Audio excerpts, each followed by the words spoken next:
छन्दाकारं भुजगशयनं पद्मनाभं सुरेशं विश्वाधारं गगनसदृशं मेघवर्णं शुभाङ्गं लक्ष्मीकान्तं कमलदीनं योगिभिर्ध्यानगम्यं वन्दे विष्णुं भवभयकरं सर्वलोकैकनाथम्। ओं नमो भगवते वासुदेवाय, नमो भगवते वासुदेवाय। ओम श्री कृष्णाय परब्रह्मणे नमः।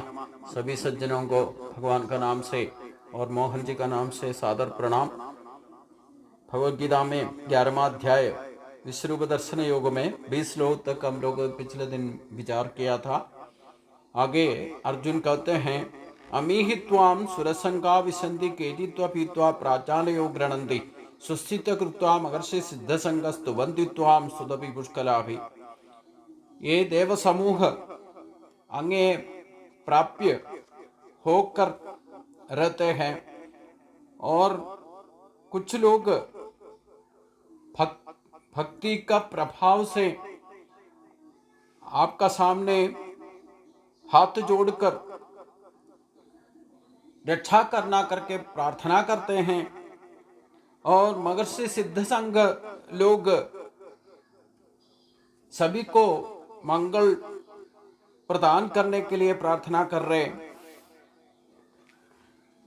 वो स्तोत्रों का द्वारा आपको प्रार्थना करते हैं और रुद्र आदित्य वसवो ये जसात्याम विश्वेशनो मरिदशोषभाषाम गंधर्वैषासुर सिद्ध संघ विशन्ते त्वाम विस्मिताश्चर्य सर्वे।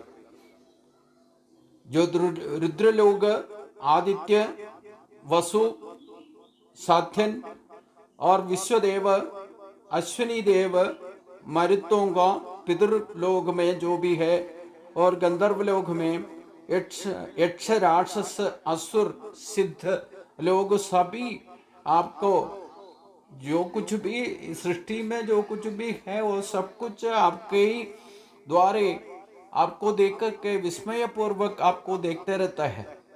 मतलब अर्जुन जो एक ही साहित्य में जो कुछ भी इस दुनिया में हो रहा है, यही तक जो अर्जुन और महाभारत युद्ध में जो कुछ भी जो लोग खड़े हैं ये सभी एक ही साथ विजुअलाइज में भगवान का शरीर में दिखाई देता है। इस दुनिया में क्या क्या हरकतें होता है, भगवान से प्रार्थना करने वाला, स्तोत्र करने वाला, कीर्तन करने वाला और भक्ति का प्रभाव में डांस करने वाला और सिद्ध संघों को गंधर्व राष्ट्र देवलोक में जो कुछ भी है सब कुछ इस दुनिया में तीनों लोगों में जो कुछ भी हरकतें भगवान का द्वारा हो रहे हैं वो सब कुछ एक ही साथ में एक ही साइड में अर्जुन का दिव्य दृष्टि का द्वारा अर्जुन देख रहा है। यही हम सब जना है। हम ज्ञान दृष्टि मिलने से इस दुनिया को विश्व में हर जगह में भूमि से लेकर अंतरिक्ष तक भगवान का जो सर्वव्यापी तीनों लोक में भगवान का शक्ति का प्रभाव कहाँ से कहाँ तक पहुँचता है ये सब कुछ अपना ही अंदर अपना ही आत्मा शक्ति से दिखाई दे रहा है।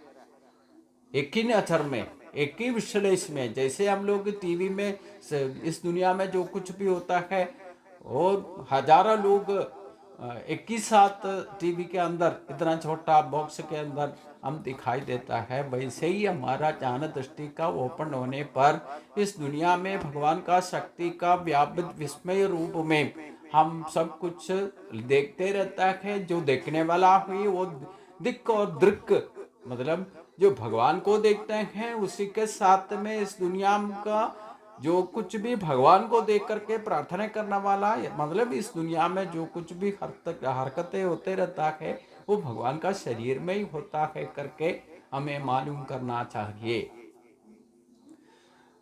रूपम महत्ते बहु वक्रनेत्रं बहामाखो बहु बाहुरूपादं बहुदरं बहुदंशाकरालं दृष्ट्वा लोक प्रवदितस्तदाहम्।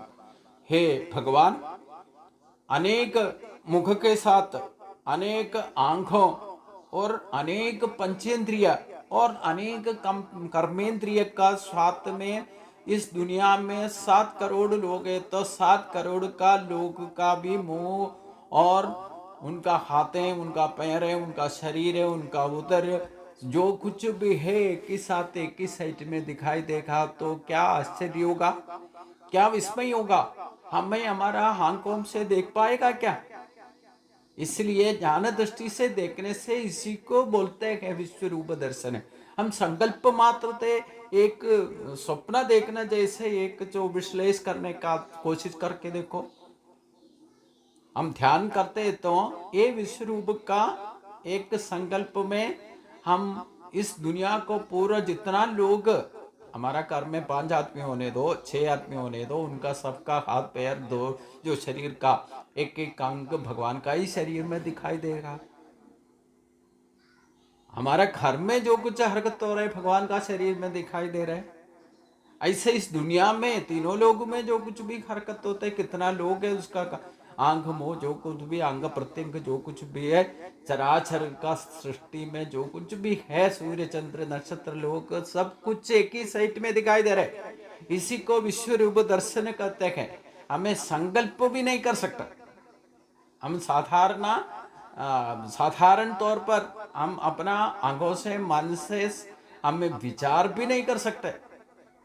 अव्यक्तोयम अचिंत्योयम अविकार्योयम उच्यते। भगवान जितना इससे पहले जो हमें विस्तार रूप से बताया था आपका शक्ति, हमारा शक्ति के बारे में, ईश्वर का शक्ति के बारे में भगवान ने जो कुछ भी बताया वो विश्लेष करके दिखा रहे भगवान। नभ स्पर्शम दीप्तम अनेक वर्णम वृत्ताननम दीप्त विशाल नेत्रम दृष्टा कि त्वाम प्रवति अंतरात्मा दीन विंदामि समंच विष्णु। और ये सब कुछ देख करके कुछ लोग आपको भयभीत और करके भागदौड़ कर रहे हैं। ये सब कुछ देख करके मेरे को भय हो रहे करके अर्जुन खुद बता रहे हैं। उससे पहले बताया पूरा दुनिया भयभीत होकर के भागदौड़ कर रहे। अभी भी अर्जुन भगवान को बताता है आपको देख करके पूरा जन जो भी मानव लोग भयभीत होकर के इधर उधर भागदौड़, परिभ्रम होकर के इधर उधर भागदौड़ चंचलावस्था में हो रहा है। ये सब कुछ देखने के बाद मेरे को भी भयभीत हो रहा है, मैं खुद भयभीत हो गया।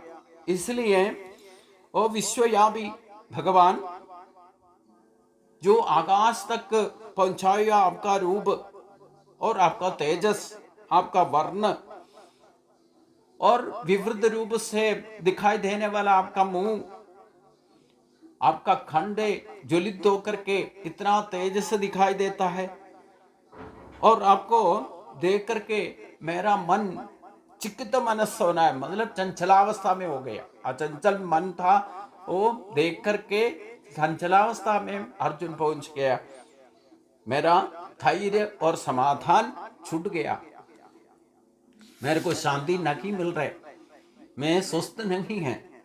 इसलिए दृष्टागरालानि भयानिकानि दृष्टैव कालानल सन्निभानि दिशो न जाने लभे च शर्मा प्रसीद देवेश जगत निवासा।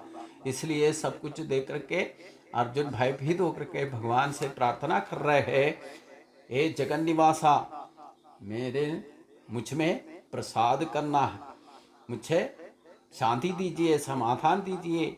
और आपका घोर दृष्ट भयंकर रूप और शांति रूप नहीं, हर एक 3 भाव में भगवान को दिखाई दे रहा है। एक घोर रूप भी दिखाई देता है, एक शांत रूप भी समान रूप से प्रसन्न चित्त में भी दिखाई देता है। और आपको देकर के ये प्रलयात्मी समान आपका रूप को देकर के मैं भयभीत हो गया, मेरे को कभी सुख शांति नहीं अनुभव हो रहे। इसलिए जगतिन आधारभूत भगवान मुझ में प्रसाद करना है, मुझे शांति समाधान दे दीजिए। अमीजुत्वाम धृतराष्ट्रस्य पुत्रा सर्वे सखीभानि बाल संगे भीष्म द्रोणासूत पुत्रा सदा सहस्मे रेभि योध मुख्याम वक्राणि दे त्वरमाण विशन्ति दंशाकरालानि भयानिकानि केचित्वलग्ना दर्शनान्तरेषु सदृश्यन्ते चूर्णितैरुत्तमाङ्गैः। ये जितना भी राजा लोग हैं ये एक साथ ये धृतराष्ट्र पुत्रों के साथ, मतलब दुर्योधनादि के और भीष्म द्रोण कर्ण अप्रगार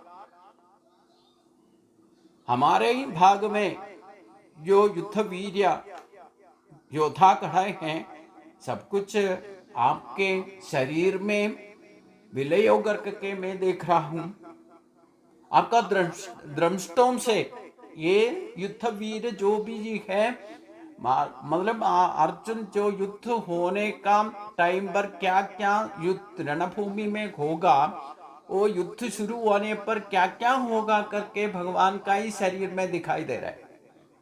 वो दुर्योधन आदि कर्णन होने दो, वो अपना साथ में होने दो, जो कुछ भी मारपीट करके जो खत्म हो रहा है, उसका अस्त्र का प्रयोग की वजह से हाथ पैर सब कुछ तोड़ करके शरीर भी टूटा हुआ, जो कुछ भी अगर युद्ध हो गया तो क्या क्या उस रणभूमि में होगा, वो सब कुछ अर्जुन को भगवान का शरीर में दिखाई दे रहा है।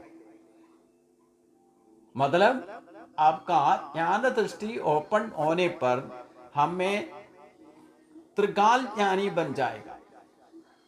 जो पिछले दिनों में या भूतकाल में क्या था वो सब कुछ भी हमें पूर्ण रूप से गुण दोष का साथ दिखाई देगा, और अभी जो कुछ हरकतें जागृत में हो रहे हैं वो भी दिखाई देगा, और कल क्या क्या होगा। अभी तक तो अर्जुन को युद्ध तो शुरू ही नहीं हुआ है। प्रैक्टिकली वर्तमान में देखने से अर्जुन और सब कुछ भगवान के साथ में ऐसे बातचीत करते रहता है, और उधर युद्ध तो शुरू होने का वक्त तो मैं युद्ध नहीं करूंगा बोल करके अर्जुन बैठा है। उसी वक्त ये विश्वरूप दिखाई दिया, भगवान ने दिखा दिया, तो त्रिकाली ज्ञानी बन गए अर्जुन। यही तो दिव्य दृष्टि का फायदा है। तो अर्जुन को युद्ध करने में संकेत हुआ था, वो उसको निकालने के लिए भगवान ने त्रिकाली ज्ञानी बना दिया। मतलब युद्ध होने पर क्या क्या होगा इसको दृश्य माध्यम से दिखाई दिया, ताकि क्या क्या होगा। ये युद्ध नहीं करूंगा बोला, आखिर युद्ध होने पर तुम जीतेगा तो कैसे कैसे जीतेगा। ये अर्जुन को भगवान ने दृश्य रूप से दिखा दिया, क्योंकि अर्जुन को युद्ध करने में जो हिचकिचाहट है उसको दूर करने के लिए। इसलिए जो भगवान का ये दृष्टोम से विकृत रूप भयंकर रूप से वो जो भी असुर लोग हैं, अधर्मी लोग हैं, मारपीट कर करके उनका टूटा हुआ सिर, टूटा हुआ हाथ सब कुछ देख करके आपका ही शरीर में विलय होकर के मेरे को दिखाई दे रहे। भगवान अर्जुन को विश्व रूप काटी दिखाने का मतलब ये था, जो धृतराष्ट्र पुत्र भीष्म द्रोण यथार्थ में युद्ध में अभी तो मरा नहीं है, मृत्यु तो हासिल नहीं हुआ है, उनको युद्ध शुरू भी नहीं हुआ, लेकिन वो स्थलकाल परिधि के अंदर नहीं है विश्व रूप, उसको त्रिकाल में दिखाई देता है।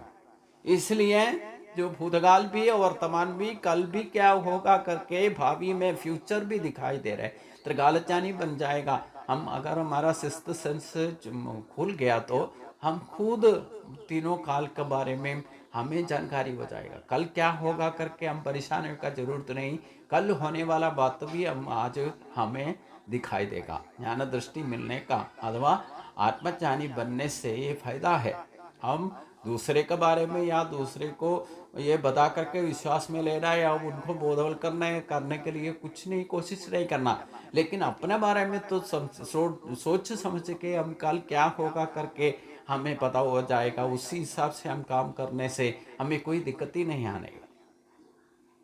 हम क्या काम करने से उसका फल क्या है करके हमें आज पता है, तो हम पूर्ण विश्वास के साथ श्रद्धा के साथ तो वो काम में लिप्त हो सकता है, उसमें कोई संदेह नहीं, कर्म बंधन भी नहीं होगा। इसलिए आत्मज्ञानी बन करके काम अपना अपना कर्तव्य कर्म करने के लिए भगवान इसलिए कहते हैं। हम हमारा उपबोध मनुष्य को भौतिक मन के ऊपर प्रतिष्ठा करना है। हम आत्मीय बोध से हर के भौतिक काम अपना जो जरूरतें पूरा करने के लिए भी हम आत्मबोध से आत्मज्ञानी बनकर के काम करेगा, तो हमको कभी दुखी बनने का जरूरत ही नहीं है। अब अपना जीवन संबंध आसानी से जीत करके हमारा आसानी से शरीर छोड़ करके भगवान के पास ही जा सकता है। ये मानव जन्म में इतना श्रेष्ठता हमें दिया है, लेकिन हम भौतिक वस्तुओं का पीछे, सुखभोग का पीछे भागदौड़ करते रहता है। उसमें भगवान को अगर मानने वाला भी उसमें अपना टाइम निकाल करके करते हैं।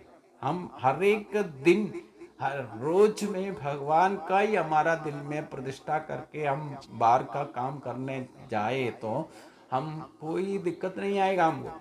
इसलिए भगवान बार बार दूसरा अध्याय में बताया था, न सोचित मरकसी, न सोचित मरकसी, तुम्हें दुखी बनने का जरूरत ही नहीं है। सब कुछ हमने भगवान ने दिया है, लेकिन हम उसको हमारा ये भौतिक वस्तुओं का, ये भौतिक भोग सुख का पीछे भागदौड़ करने का वजह से हम अपना शक्ति को ठीक तरह से पहचानता नहीं है और उसको ठीक तरह से यूटिलाइज नहीं करता है। इसलिए हमें दिक्कत पड़ता है। इसलिए हम सुख दुख में भागदौड़ करते रहते हैं। उसी के वजह से कर्म बंधन में पड़ जाता है, फिर दोबारा जन्म लेना ही पड़ता है, फिर यही आवर्तन करते हैं। इसलिए हमें कभी मुक्ति नहीं होता है। हमें सब कुछ भगवान ने दिया हुआ है, हम नए तौर पर ढूंढ के निकालने का कोई जरूरत नहीं है। हमारे ही अंदर में देवी की संपत देख करके हमें भेजा है, हम उसको ठीक तरह से यूटिलाइज करना चाहिए। इसको ठीक तरह से यूटिलाइज ना करने के वजह से हम ऐसे दुरंतपूर्ण, दुखपूर्ण जिंदगी बीतते रहता है और जनन मरण का बंधन में पड़ जाता है। यथा नदीनां बहुवाम्बुवेगो समुद्र में वा अभिद्रवा तत् मुखा द्रवंती तथा तवामी नरलोक वीरा विसंति वक्राडि भविज्वलंती। जो भगवान का शरीर से चलने वाला जो रक्त नाड़ी है, जो भूमि में नदी का तौर पर चलते रहता है, भगवान का ही आंखें करके बोला सूर्य चंद्र और अनेक जगह से चलने वाला जो जल प्रवाह, जल स्रोतस जो नदी करते हैं, वो भगवान का शरीर का ही नाड़ी व्यू है। और भगवान का शरीर में जो कुछ भी रोमकूप दिखाई देता है, ये पेड़ पौधा है। इस भूमि में जितना भी पेड़ पौधा पालते हैं, वो भगवान का शरीर का ही रोमकूप है।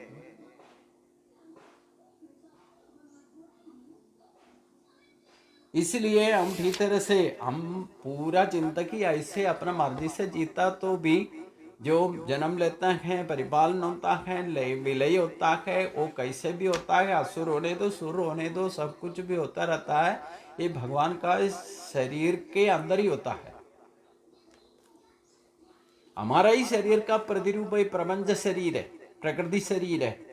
यथा प्रदीप्तम जलनम पतंगा विशंति दासाय समर्थ वेगा तथैव नाशाय विशंति लोकाम सदा विवक्राणि समर्थ वेगा। जैसे एक प्राणी है, जैसे प्रकाश दिखाई देता है, वो खुद आकर के उसी में लिप्त होकर के मर जाता है। इसी को मलयालम में याम्बाटा बोलता है।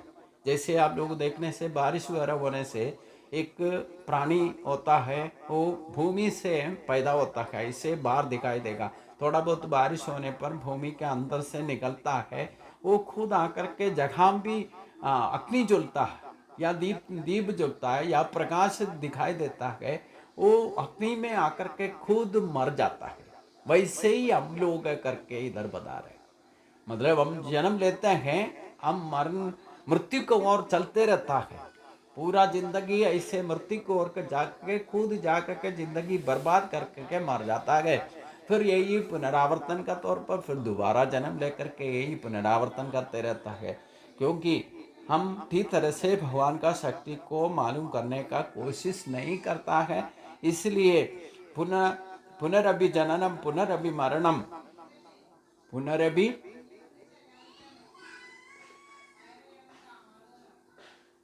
यही पुनरावर्तन में चक्कर ब्रह्मलोक से लेकर नीचे तक जो जीव प्राणी है, सभी ऐसे पुनरावर्तन का चक्कर में पड़ जाने का कारण ये है, हम देवी के संभक्त के साथ जन्म लिया है, लेकिन उसको ठीक तरह से एक्टिवेट नहीं करता है, उसको यूटिलाइज नहीं करता है।